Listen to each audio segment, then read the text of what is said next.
Mathematics के धुरंधरों, मेरा आज का लेक्चर मास्टर कैडर के PYQ क्वेश्चन रहेगा। मैं ये चाहती हूँ, मैं सजेस्ट करती हूँ इस लेक्चर को सुनने से पहले आप मेरे YouTube चैनल MCC अनुसूद में बायनॉमियल थ्योरम के जो लेक्चर्स पढ़े हैं उनको देखिए, स्पेशली शॉर्ट ट्रिक्स वाला लेक्चर। अगर आप शॉर्ट ट्रिक्स वाला लेक्चर अच्छे से अंडरस्टैंड करके उसको प्रिपेयर कर लेते हैं तो आपके ये क्वेश्चन बहुत ही झट से हो जाएंगे। मैं जितने भी PYQ हुए हैं रिसेंटली मास्टर कैडर के, उनको बारी बारी एक्सप्लेन करने लगी हूं। मेरा पहला क्वेश्चन है यहाँ पे, इन the expansion of 1 + x raised to power 50 sum of coefficient of odd powers of x। ये एक ऐसे फॉर्मूले पे डिपेंडेंट है जिसके बिना आपका कोई भी पेपर क्रैक नहीं हो सकता। तो इसमें MCN का formula 2 raised to the power n रहता है। बायनॉमियल कोएफिशिएंट के जो सम है वो हमेशा 2 raised to power n रहता है। आपको इसके साथ ये याद रखना है, अगर मैं सिर्फ इवन टर्म्स ले लूं उसका सम देखूं, या ऑड टर्म्स ले लूं, या फिर आगे की हाफ या पीछे की हाफ ले लूं, तो सम भी हाफ हो जाएगा। That is 1/2 2 raised to the power n। तो it will B 2 raised to the power n-1 base same power subtract. तो आइए मेरे क्वेश्चन के पास, क्योंकि उन्होंने ऑड पावर्स पूछा है तो it formula will be 2 raised to the power n-1 2 raised to the power 49। B option is the correct option. Most of the question इसमें अगर आप ट्रिक्स प्रिपेयर कर लेते हो तो लेस देन 10 सेकेंड्स और कुछ एक लेस देन 20-30 सेकेंड्स में हो जाएंगे। जी, value of 101 raised to the power 4 using binomial theorem. हाँ भाई, 101 को 4 बार मल्टीप्लाई करना है और कैलकुलेटर कंप्यूटर को फेल करना है? बिल्कुल नहीं। अपन क्या करेंगे, इसको 1 + 100 raised to the power 4 लिख देंगे। और सिंपल एक्सप्रेशन क्या है, 4c0 4c1 into 100 4c2 into 100 square 4c3 into ये 6 zeros आ जाएंगी और 4c4 यहां पे 8 zeros आ जाएंगी। इसको आप सॉल्व करोगे। बाबू चाहे तो आप बैक काउंटिंग करके सॉल्व कर दो, बट सबसे अच्छा है आप पास्कल ट्रायंगल से शुरू करो और 1 2 1 1 3 3 1 1 4 6 4 1 1 5 10 10 5 1। मैं चाहती हूं कम से कम पावर 7 के लिए आप ये सारी चीजें लर्न करके रखो। तो क्योंकि ये चौथी लाइन है तो these will be the coefficient. बारी बारी से 1, ये 4 आ जाएगा इसकी जगह पे, इसकी जगह पे 6 आ जाएगा, इसकी जगह पे 4 आ जाएगा एंड 6 zeros आ जाएंगी, और इसकी जगह पे 1 और 8 zeros आ जाएंगी। ऐड करने पे आखिरी टर्म 1 है, तो साफ A part is the answer. मैं अपने अगले क्वेश्चन की तरफ झट से प्रोसीड करना चाहती हूं। जी, नंबर ऑफ इंटीग्रल टर्म, ये एक शानदार टॉपिक है। मैं एक्सपेक्ट करती हूं आपके एग्जाम्स में इस टॉपिक का आना। अब number of integral term in this पूछा है, तो मेरे को यहाँ पे इंटीग्रल टर्म्स निकालनी है। तो यहाँ इसका एक synonym number of rational terms भी है, या इररेशनल टर्म भी पूछा हो तब भी मुझे पहले रैशनल निकालनी है, फिर टोटल में से वो माइनस कर देनी है।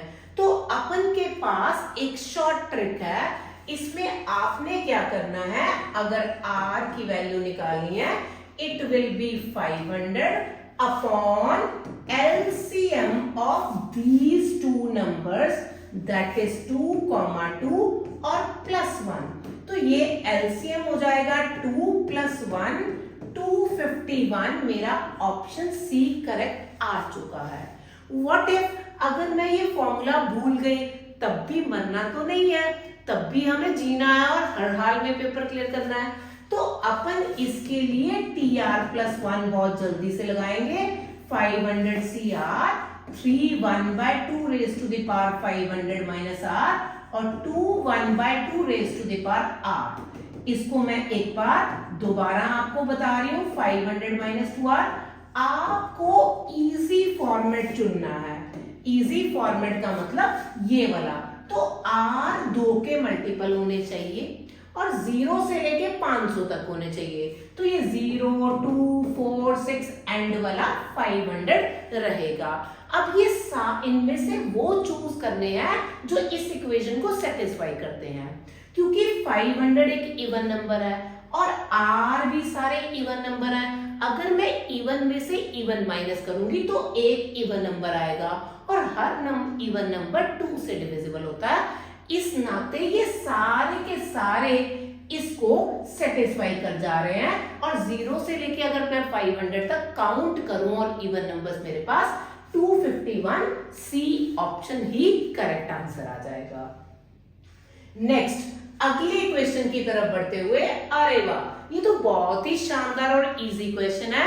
नंबर ऑफ टर्म्स पूछी है, तो x + a raised to power n, तो आपके पास नंबर ऑफ टर्म हमेशा एक ज्यादा होती है, क्योंकि अपन का काउंट nc 0 से लेके ncn तक चलेगा। तो 0 से लेके n तक आपके पास n+1 टर्म्स हैं। ठीक है, अब मैं एक्सपेक्ट करती हूं अगले पेपर्स में इसकी जगह पे वो कुछ ऐसा क्वेश्चन भी पूछ सकते हैं जहां पे इस तरह का प्लस या माइनस है ना। इस तरह में जब प्लस होता है, प्लस वाले में अगर n इवन होता है तो नंबर ऑफ टर्म्स रहती है n/2 + 1, और अगर n ऑड रहता है तो n+1/2 रहता है। और अगर आपके पास माइनस है तो अगर n इवन, बीच में ये माइनस है, इवन है तो n/2, ऑड है तो यही फॉर्मूला n+1/2 है। अब आप इसको कर लीजिए, मेरे शॉर्ट ट्रिक्स वाले लेक्चर्स में भी ये सारी चीजें अच्छे से बताई हैं, आप देखिएगा। नेक्स्ट, हाँ, बहुत ही अच्छा और बिल्कुल लेस देन 12 सेकेंड्स में होने वाला क्वेश्चन है। Term independent of x in this, इसके लिए छोटू सा फॉर्मूला है NP/P + Q। इसके लिए आपको जो गिवन आपके पास एक्सपेंशन है उसको इसके साथ जस्ट कंपेयर करना है। तो मेरे क्वेश्चन में n है 10, P है 1 और Q है 1, तो इट विल बी 5। देखिएगा अब गलती होगी यहाँ पे, क्वेश्चन को जितनी मर्जी स्पीड से करिएगा, बट जब क्वेश्चन एंड पे आता है तो एक पॉज लगा के वहां ध्यान से रुकना है और समझना है, क्योंकि गलती यही होने वाली है। अब r की वैल्यू 5 है तो उन्होंने हमें 5 + 1 है ना, तो टर्म t तो कौन सी निकलेगी, 5 + 1, that will be 6th term will be my answer जी। हाँ, अरे वाह, ये तो बहुत ही लेस देन 2 सेकेंड में होने वाला क्वेश्चन है। सम ऑफ कोफिशिएंट में सिर्फ और सिर्फ आपको वेरिएबल को 1 पुट करना है, चाहे x, चाहे y, चाहे z, कोई भी वेरिएबल जो अपन को बाइनोमियल या मल्टीनोमियल में दी होगी तो अपन को उसकी जगह पे 1 पुट करना है। तो 0 raised to power 10, 0 is your answer. कब बढ़ते हैं अगले क्वेश्चन की तरफ। हाँ जी, बहुत ही बढ़िया। यहां a और b कोफिशिएंट दिए हुए हैं, किसके, x raised to power r और x raised to power n-r के, और simple expansion 1 + x raised to power n दे रखी है।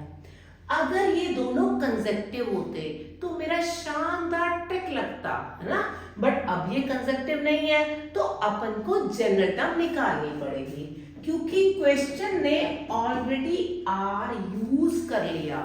तो मेरा फर्ज है मैं अपना r नुआ लूं ताकि वो दोनों आपस में मिक्स ना हो पाए। तो मैंने k लेने की सोची। तो जो मेरा जनरल टर्म बनेगी वो बनेगी 1 raised to power n minus k and x raised to the power k। मुझे वो इससे इक्वेट कराना चाहते हैं x raised to power r और x raised to the power n minus r से। तो एक बार मैं k की वैल्यू r, एक बार k की value n minus r put कर देती हूँ। जो r पुट करने से कोफिशिएंट आ रहा है उसको ये a लिखना चाहते हैं, जो n minus r को पुट करने से आ रहा है इसको ये b लिखना चाह रहे हैं, nc n minus r। अब इन दोनों में रिलेशन पूछा जो कि कुछ भी नहीं है। आपको मैंने प्री रिक्विजिट में भी इंट्रोडक्शन वाले टॉपिक में प्री रिक्विजिट में ये सारी चीजें बता दी गई थी कि NCR और NCN माइनस R सेम है। तो इसका मतलब A और B दोनों इक्वल है। इसका मतलब अगर मैं A माइनस B करती हूं तो उसका आंसर 0 आ जाएगा। सो B option is the correct option. Proceeding, यहां पे if n is a positive integer number of term, फिर से एक बिल्कुल सिंपल क्वेश्चन, पावर n है तो number of term n plus 1 रहेगा। हाँ, मैं चलो इस बार ये भी बताना चाहती हूं कि अगर वो मल्टीनोमियल टर्म डाल देंगे, इसमें नंबर ऑफ टर्म देंगे, तो उसका formula n plus R minus 1 C R minus 1 रहता है, जहां पे n तो ये होगा और r ये कितनी टर्म्स है, दैट विल बी 3। तो इसके हिसाब से ये आपका n प्लस 2 C2 आपका आंसर रहेगा। ठीक है, तो मैं एक्सपेक्ट करती हूं कि मल्टीनोमियल की नंबर ऑफ टर्म्स आए। अब मैं नेक्स्ट क्वेश्चन की तरफ बढ़ रही हूं और फिर से काफी ज्यादा साधारण क्वेश्चन दे दिया गया जब उन्होंने सम ऑफ कोफिशिएंट मांगा। तो अपन का जो शानदार ट्रिक है वो वेरिएबल को 1 पुट करना है। मैंने ऑलरेडी बता दिया कि जितने भी वेरिएबल हैं उनको 1 पुट करके बी ऑप्शन जो है वो मेरी करेक्ट ऑप्शन हो जाएगी जी। यस, हाँ, बहुत बढ़िया। फिर से एक कांस्टेंट टर्म का क्वेश्चन पूछा है और इस बार टर्म को इक्वेट भी करना है। कोई बात नहीं, हमारे पास n, okay, r is equal to np over p plus q, n is 10, p is 1 and q is 1, 10 by 2 5 आ चुका है। तो मेरे को tr plus 1, t5 plus 1, t6 calculate करना है। तो t6 is t5 plus 1, 10c5 x raised to the power 10 minus 5 and minus 1 by x raised to the power 5। आप ये समझते हैं tr plus 1 ncr x raised to power n minus r y raised to the power r। मैं तो ये समझाती हूं कि आप ncr x की पावर दिस माइनस दिस और y की पावर दिस लिख लीजिए।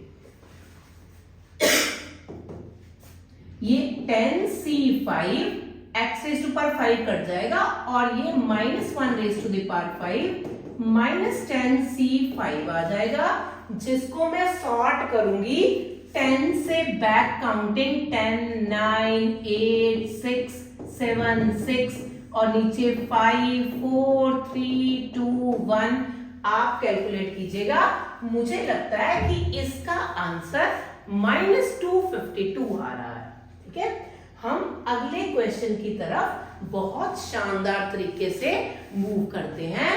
तो यहाँ पे जो एक्सपेंशन है, कोफिशिएंट ऑफ मिडिल टर्म पूछा हुआ है, इसके लिए ओके मिडिल टर्म निकालनी है। हम सबको पता है, मान लीजिए x plus Y raise to the power n है, या तो n इवन है या फिर n ऑड है। अगर इवन होगा तो middle term tn by 2 plus 1 बैठेगी।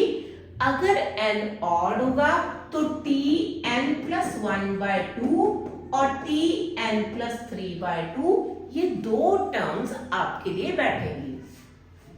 तो मेरे पास क्या है, एंड यहाँ पे क्योंकि इवन है तो it will B t4/2 + 1 t3 answer है, जिसको मैं सॉर्ट करके t2 + 1 लिख दे रही हूं, और t2 + 1 ये 4c2 3x⁻², और 2⁻², लिख रही हूं। बैक काउंटिंग करते हुए 4 3 2 1 2 9x² × 4। ठीक है, अभी मेरे पास 9 चौक 36 216, option C is the correct answer जी।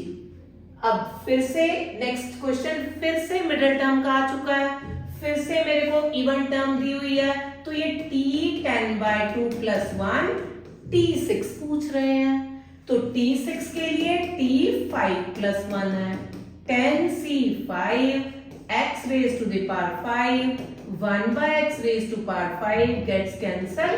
आपका जल्दी जल्दी से कोएफिशिएंट 10c5। बढ़ते हैं अपने नेक्स्ट क्वेश्चन की तरफ।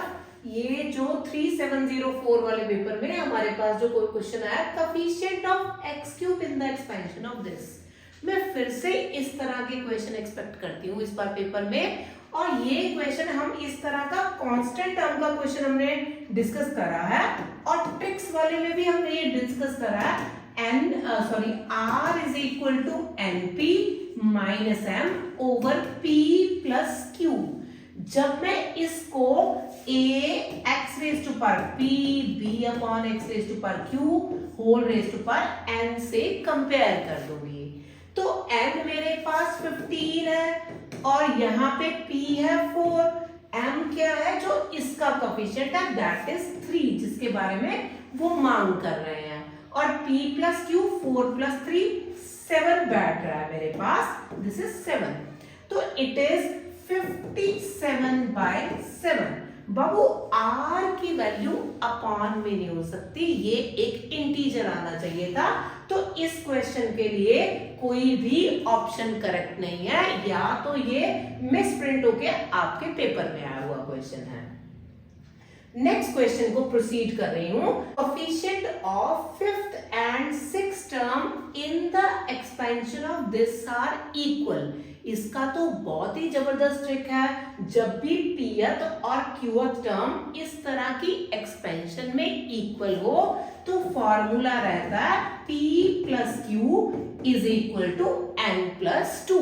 तो p मेरे पास है 5, q है 6, n + 2 सॉल्व करने से n की value 9, option C will be the correct option. अब हम अपने अगले क्वेश्चन की तरफ बढ़ रहे हैं, जो इसमें कोएफिशिएंट ऑफ x⁻7 और x⁻8 इस एक्सपेंशन में देखे उन्होंने कहा है कि इक्वल है। तो इसका बेहतरीन शॉर्टकट जो मैंने अपने ट्रिक्स वाले वीडियो में भी बताया है, अगर हमारे पास x⁻r है, x⁻r + 1 है, और ऐसी कोई टर्म जो a + x/b⁻n है, इनमें से ये दो कोएफिशिएंट इक्वल दे रखे हों, तो अपन का सीधा ही फॉर्मूला r + 1 ab + 1 - 1 हो जाता है।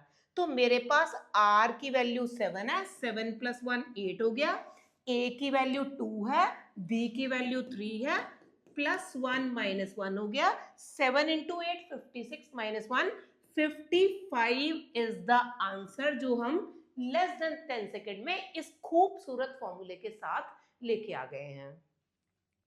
अगला मेरा क्वेश्चन है, find the coefficient of x⁻5 in the expansion of this.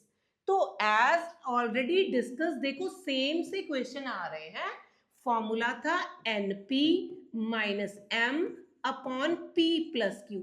ये है p की वैल्यू, पावर 1 है q की वैल्यू, और यहाँ पे 10 × 2 और m रहेगा जिसका कोएफिशिएंट वो मुझसे निकलवाना चाहते हैं, तो इट विल बी 5/2 + 1 3, 20 - 5 15/3, ये 5 आपका आंसर आ चुका है। अब अपन को T5 टर्म निकालनी भी है, उसका कोफिशिएंट भी निकालना है, तो टर्म रहेगी T5 प्लस 1, सो फॉर्मूला रहेगा 10C5, यहाँ पे x के रेज टू द पावर 5 और -1/x raise to the power 5। इसको सॉल्व करने पे 10C5 और यहाँ पे x रेज टू पावर 10, यहाँ माइनस आगे आ जाएगा, यहाँ पे x रेज टू पावर 5 पूछे गए, क्योंकि उन्होंने मुझसे कोफिशिएंट की मांग करी है, तो इट विल बी -10C5, जिसको अपन कैसे करेंगे, बैक काउंटिंग 9 8 7 6 5 4 3 2 1। अब ये 4 और 2 को 8 के साथ कट कर दीजिए, ये 3 को यहाँ पे 6 के साथ और ये भी यहाँ पे 6 के साथ हो चुका है। अब हमारे पास कितना आया आंसर, 9 7 जा इट इज 63, 63 4 जा हमारे पास 252 आएगा, दैट विल बी माइनस, एक बार फिर से देख लेते हैं, 63 4 जा बिल्कुल 24 और 1 25, बिल्कुल -252, C option will be the correct option. देखो बार बार या तो सम ऑफ टर्म्स का दिया हुआ है, सम ऑफ कोफिशिएंट दिया हुआ है, कांस्टेंट टर्म दी हुई है, या किसी के क्वेश्चन में coefficient of x raise to power r पूछ रहे हैं। तो बेहतरीन इजी क्वेश्चन जो सारे 100% मेरे ट्रिक्स के साथ हो रहे हैं, वो ही क्वेश्चन है। आप देख लो, हम किसी भी एग्जाम का पेपर देख रहे हैं, वो सबके सब ट्रिक्स के साथ हो जा रहे हैं। और बड़ी बात, लेस देन 10 15 या 20 सेकंड में, हद 20 सेकंड में हर क्वेश्चन बन जा रहा है। If the 2r plus 1th term and r plus 2th term in the expansion of this have equal coefficients, बहुत आसान है, 1 plus x raised to power 43 दिया हुआ है, तो जिसका फॉर्मूला 43CR कोफिशिएंट है, हमें सिर्फ इसी से मतलब है। वैसे though it is 1 raise to power something and x raise to the power r, क्योंकि उन्होंने मुझे 2r प्लस 1 पूछा है और r प्लस 2th पूछा है। 2r प्लस 2 का कोफिशिएंट क्या बैठेगा बेटा, it will B T2r, T2r plus 1, अगर मुझे ऐसा देखना होगा इट विल बी 43C2r, और अगर मुझे TR प्लस 2th टर्म देखनी होगी, it will B 43CR plus 1, क्योंकि मैं इसको तोड़ सकती हूँ +1 +1 में, तो यहाँ पे आपके पास 43CR प्लस 1 हो जाएगा। अब उन्होंने बोला कि ये दोनों कोफिशिएंट्स, ये वाला कोफिशिएंट और ये वाला कोफिशिएंट दोनों इक्वल हैं। इसका मतलब क्या है, 43C2R is equal to 43CR plus 1। जब ये दोनों इक्वल हैं और आपको वो खूबसूरत प्रॉपर्टी पता है NCR is equal to N-R, तो definitely 43 - 2R will be equal to R plus 1। अब मैं इसको लेके आके 42 और ये 3R, R is equal to 14, और मुझसे जो आंसर मांगा गया है it is option number B. ठीक है, अब मैं नेक्स्ट क्वेश्चन की तरफ बढ़ रही हूं। यहाँ पे अरे वाह, ये तो बहुत ही आसान क्वेश्चन है और हमने कुछ देर पहले डिस्कस करा है। NC0, NC1, NC2 standard result है 2 रेज टू पावर n, एक ऐसा रिजल्ट है जिसके बिना आपका पेपर क्रैक नहीं हो पाएगा। ठीक है, आगे बढ़ते हैं, देखते क्या पूछ रहे हैं। फिर से सम ऑफ कोफिशिएंट्स के बारे में पूछ रहे हैं। तो अपन के पास सम ऑफ कोफिशिएंट में वेरिएबल को 1 पुट करना है, तो मैं यहाँ दोनों वेरिएबल्स को जब मैंने 1 पुट करा तो ये ऐसा आ चुका है। अब ये 2 raise to the power n is equal to 4096 आ चुका है। मुझे ये सोचना है कि 2 की कौन सी पावर इसको क्रिएट करेगी, and but obvious it is 2 raise to power 12, तो n का answer 12, option number C is the correct answer. ठीक है, आगे बढ़ते हैं। ये फिर से एक बहुत ही अच्छा जो है रिजल्ट है जो मैंने बाइनोमियल कोफिशिएंट में अलग से भी करवाया हुआ है और ट्रिक्स में भी आपको बताया हुआ है। 1 इंटू NC1, 2 इंटू NC2, 3। तो ये एक स्टैंडर्ड रिजल्ट है जिसका formula n into 2 raise to power n-1 है। इधर मैं ये भी एक्सपेक्ट करती हूं कि इसकी जगह पे कुछ ऐसा समेशन r स्क्वायर NCR भी नेक्स्ट आपसे पूछा जा सकता है। इसका formula n+1 2 raise to the power n-2 रहता है। तो आप इसको भी याद रखिएगा। यहाँ पे अगर ये r है, ये जो क्वेश्चन था r इंटू NCR था, इसका formula n 2 raise to power n-1 है।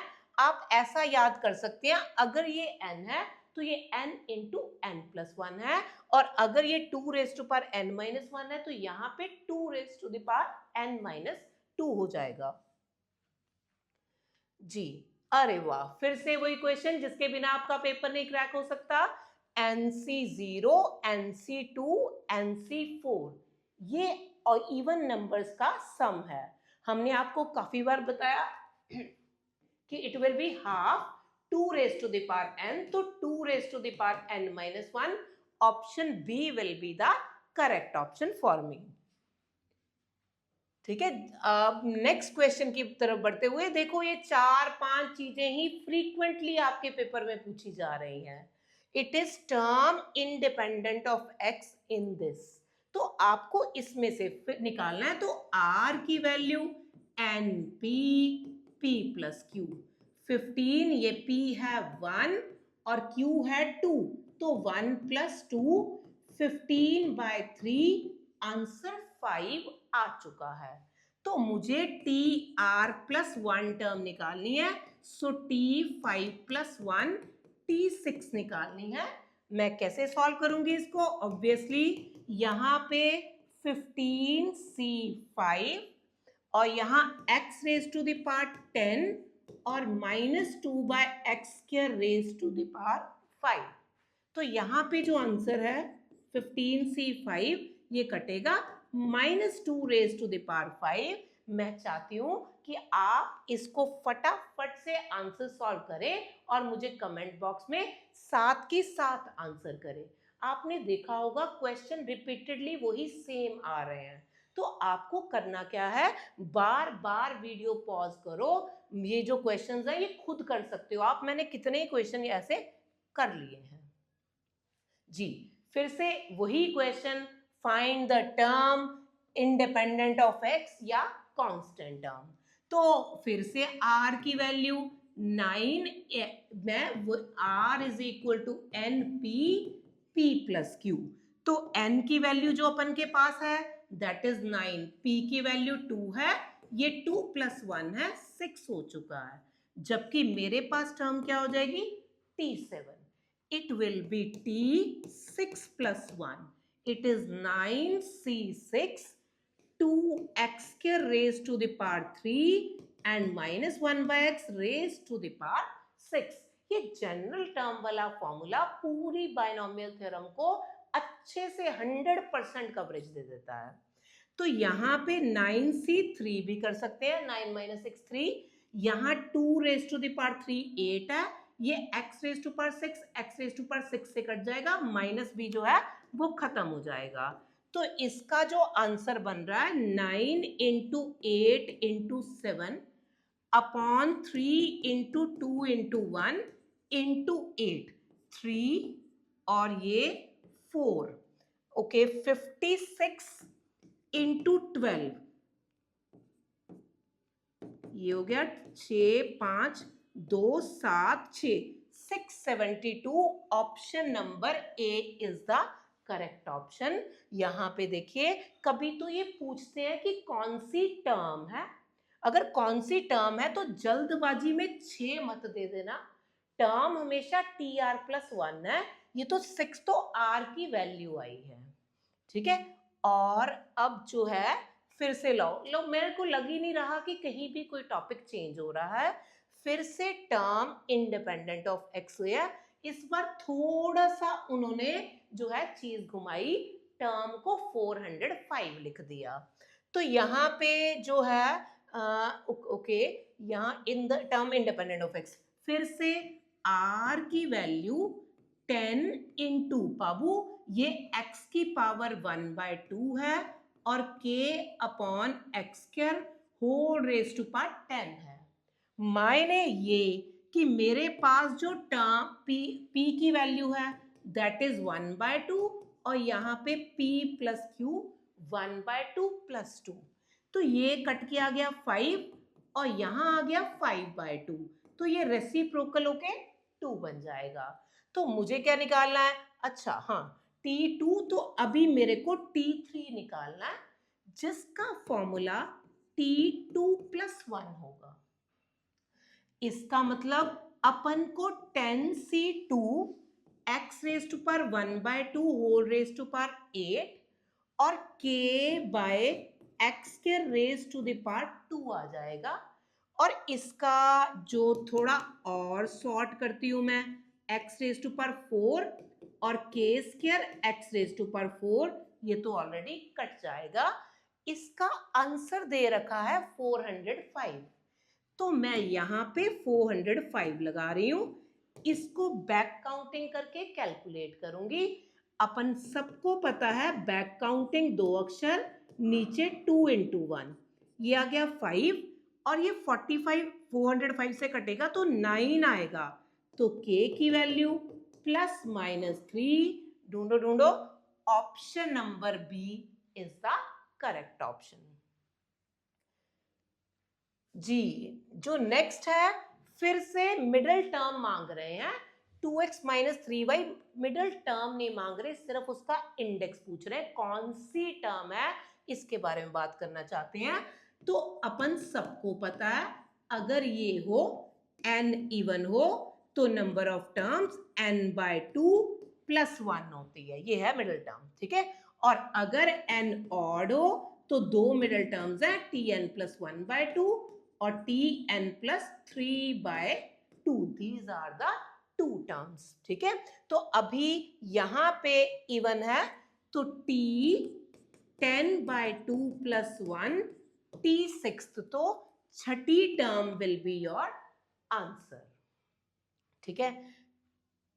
Approaching to my next question, 1 + x, ये फिर से मिडिल टर्म का सेम क्वेश्चन है और मैं चाहती हूं इसको आप खुद से सॉल्व कीजिए, ठीक है, और यहाँ पे जो है n की वैल्यू इक्वेट कीजिए। चलो बढ़ते हैं मेरे नेक्स्ट क्वेश्चन की तरफ। Find the number of irrational terms in the expansion of this. कभी नंबर ऑफ रैशनल टर्म पूछ रहे हैं, कभी इररेशनल पूछ रहे हैं और कभी नंबर ऑफ इंटीग्रल टर्म पूछ रहे हैं, तो प्रोसेस तो ऑलमोस्ट हमारा सेम ही रह रहा है। तो हमें अपन को tr + 1 निकालना पड़ रहा है, that is 100 cr 3 1/5 whole raise to power 100 - r और 7 raise to power 1/3 whole raise to power r। तो 100 cr 3 raise to power 100 - r upon 5, this is r/3 हो गया। अब देखो सब पता हमें सिर्फ और सिर्फ इसी से लगाना है, तो मुझे 3 के मल्टीपल चेक करने हैं बाबू, और वो वाले मल्टीपल चेक करने हैं जो 100 से 100 तक, 0 से 100 तक जा रहे हो, 0 3 6 9, तो 99 तक जाएंगे। अब इनमें से कौन से इधर चूज होंगे? सारे के सारे नंबर ये नहीं चूज हो सकते, क्योंकि हाँ देखो इसको थोड़ा और लिख देते हैं, 9 12 है ना, ऐसा करके अगर आप और भी लिख दे तो इसमें आप ध्यान से देखोगे अगर, तो अगर मैं 0 डाल रही हूं डेफिनेटली 100 - 0 100/5 कट हो जाएगा, पर अगर मैं 3 लेती हूँ तो 100 - 3 97/5 से डिवाइड नहीं होता। तो आप इसको और रेंडमली देखते रहेंगे तो आपको समझ आ जाएगी ये एलसीएम ऑफ 5 और 3 15 के जो होंगे मल्टीपल्स होंगे, इसमें उतने हमें काम आएंगे। तो इसमें 15 के मल्टीपल कौन से होंगे? पहला 0, दूसरा 15, तीसरा 30 45 60 75 90, दैट इज योर लास्ट। तो 1 2 3 4 5 6 7, तो मेरे पास जो रैशनल टर्म्स आ चुकी हैं वो आ गया 7। परंतु अभी पूछ क्या रहे हैं, इरेशनल टर्म पूछ रहे हैं। तो इरेशनल टर्म क्या है, अगर टोटल टर्म्स, देखिए टोटल टर्म्स कितनी होंगी, ऑब्वियसली 100 प्लस 1 101, और नंबर ऑफ इरेशनल टर्म्स कितनी होंगी, irrational, that will be total minus rational. तो मेरे पास 101 में से मैं इट इज 107, ओके, -7 माइनस करूंगी, it will be 94। Option B will be the correct option. ठीक है, अब इन सारे क्वेश्चंस को बहुत अच्छे से प्रैक्टिस कीजिए, मेरे YouTube के लेक्चर देखिए, और बेस्ट ऑफ लक, खूब अच्छे से तैयारी कीजिए। Thank you.